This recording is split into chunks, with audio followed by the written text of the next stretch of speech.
Why is learning science, engineering, technology, and math so important?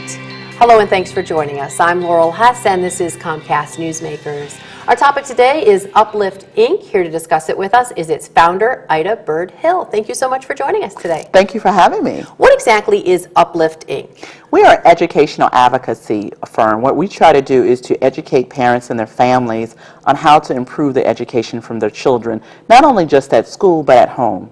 Education really is a 24-hour, 7-day-a-week venture, and parents need to be engaged the whole 24 hours and 7 days with their kids. So your group is out there sort of helping out and doing this all year long in a variety of ways through all kinds of different programs. One of the ways that you have tried to get folks involved and get the message across was by creating a brand new board game called Fluke. What is it? How does it work? And what are you doing with it right now? Well, Fluke is the board game is called Fluke, the wealth building game of accidental inventions.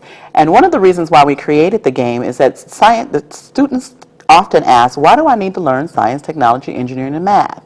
And usually we don't really give them a good answer. Because you got a calculator, so why do you have to learn all that? Yeah, why do you? But the real reason is in the 21st century, the corporate America's strategy has been intellectual property. It has been the war of patents, copyrights, and trademarks. But in order to begin to get into that strategy, you have to do something basic. It's called inventing. But a lot of times we think that inventing happens by the mad scientists that you see in the lab, and that's not always the case. A lot of billion-dollar inventions are actually accidents, and we don't think about them. We use them every day, like the Post-it note, which is my favorite, would die without it, was created by accident, and it's what we call a billion-dollar fluke.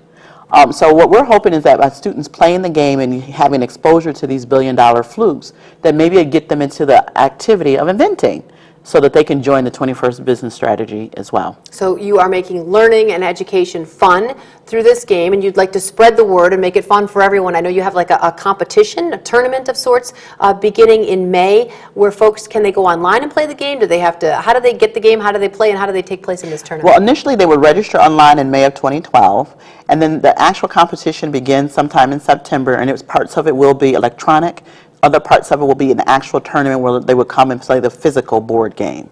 But we're asking people to start registering now in May so we can kind of see how many face-offs we're going to be having when we start in September of 2012. And if folks, that's one way that folks can play the game, but if folks think that this sounds interesting, they'd like to introduce their kids to it, hopefully maybe pretty soon, if you're lucky, you may have this board game on store shelves someday?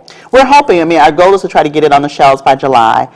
Just recently, we entered the board game into a competition called Get on the Shelf that was sponsored by Walmart to see if we could get on the shelf of Walmart Corporation. And right now, the game ranks 24 out of 90. And so we're steadily moving up the chain. We're trying to get to #1 in that category. But we'll see what happens when the competition ends April 3rd. So obviously this is all just centered around trying to get young people interested in inventing and thinking about what they want to do. And that's really how your whole organization started, with something called Family Fun Nights. Is that something that you still do, and what are those all about? Yeah, we still do those, and right now we do them in individual schools. Right now we've been in about 40 Detroit public schools and a couple suburban schools. And what those are events that are fun with an academic twist. Because what we're hoping is that people will walk away looking at learning is not a drag. It really can be fun. It doesn't always have to sit at a desk and learn. You can do some fun activities and learn. And so we're hoping that families walk away after they've played with each other and say, hey, we can do that at home. And they continue it because it improves the children's academic progress. The best way of learning is when you're learning and you don't really know you're learning. That is the best way. You know, and that's what we're hoping that people get across. You know, have fun, and then your children may not know that they're learning, but they're picking up a lot. All right. Thank you so much for joining us. Sounds awesome. And Fluke is the name of the game. Yes. And folks can hopefully go online. We'll get that website out there to get involved in this online tournament beginning in May. Thanks again. Thank you so much. For more information on today's topic, you can head to upliftinc.org. Today's Comcast Newsmaker was Ida Bird-Hill, the founder of Uplift, Inc.